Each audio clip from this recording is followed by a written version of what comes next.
My God, did you ever consider a time when you were like, I'm going to send this to non-existence? Yes.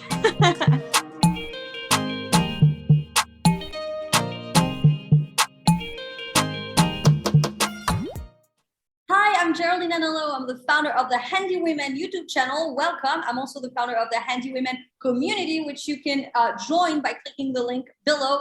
There's over 50,000 of us, powerful handy women and also wannabe handy women in there. So join the fun. Our mission is to empower women with tools. And to do just that, today I have my special guest, Bryony Peters. Hi, Bryony. Hi. I'm so excited to have you on because we're going to talk about refinishing chairs. Now, tell me, what chairs did you got and what made you want to refinish them?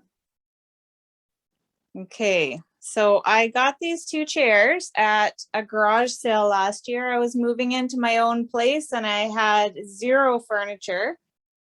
But when I got them, the wood was really dinged up and one of them was black. This one had black finish on it, and this one had kind of like a cherry red. And I wanted to be able to have them actually match, so that I'd at least have two chairs that looked like they belonged together. Okay, so what was the first step?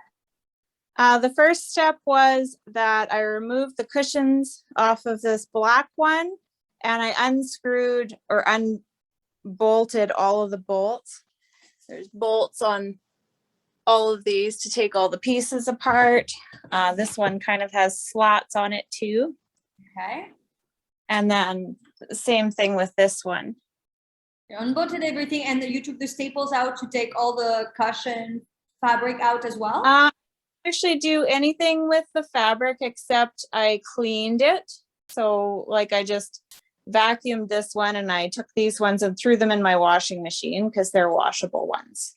Oh, you could wash the cushions as they are. Yeah. Well, that's convenient, isn't it? Yeah. Okay, and while you were washing the fabric part, what did you do with the wood to make it look cleaner? I wiped them down and then I spent hours and hours sanding to get all the finish off.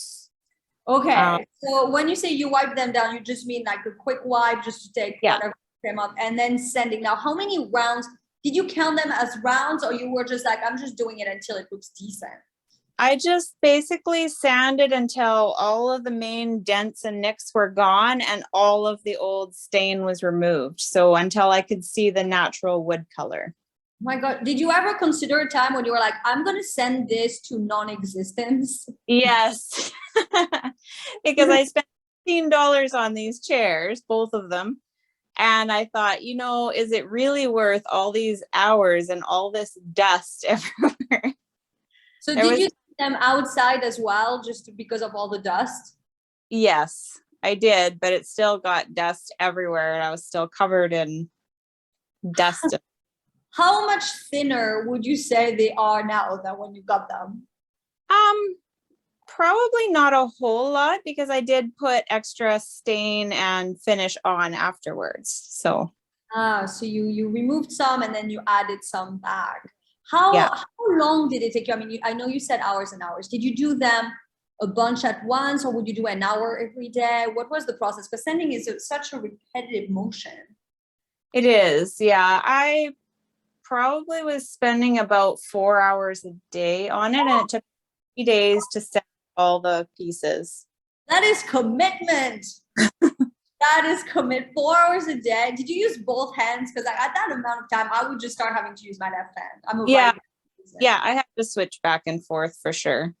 Well, how do you keep yourself entertained? Like, did you have music going or you're listening to a podcast? Like, that's a lot of things. I listen to music, really loud music, usually.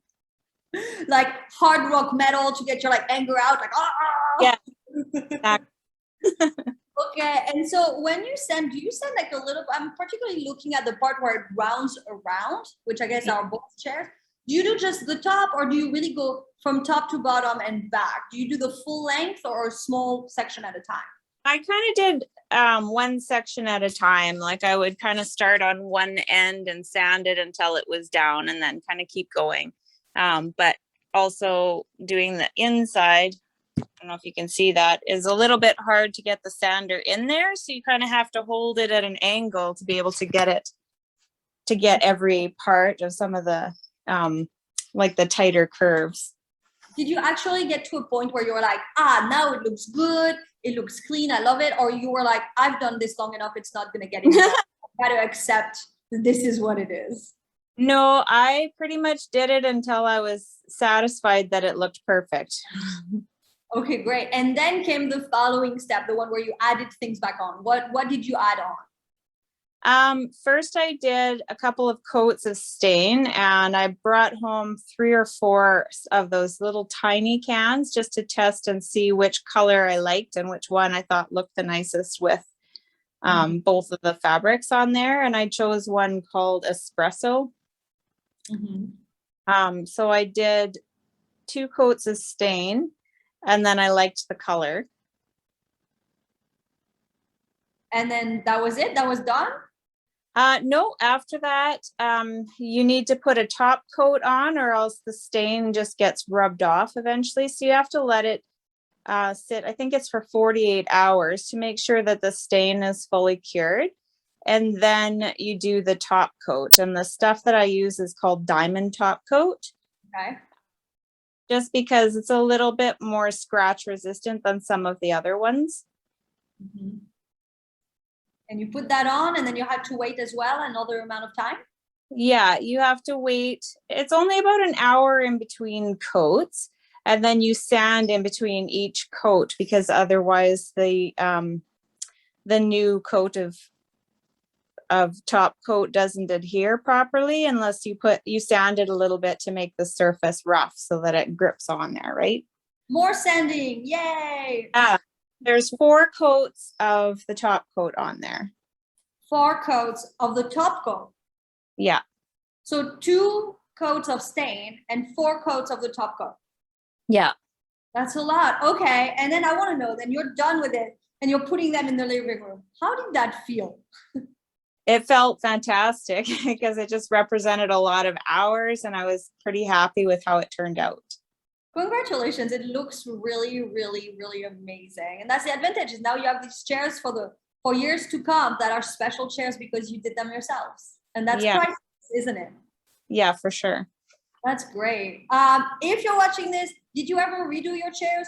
Write it down. Do you ever refurbish and use top coat and all of these things? Write it down in the comment. Also like and subscribe, and we'll see you on the next video. Bye. Thank you, Bryony.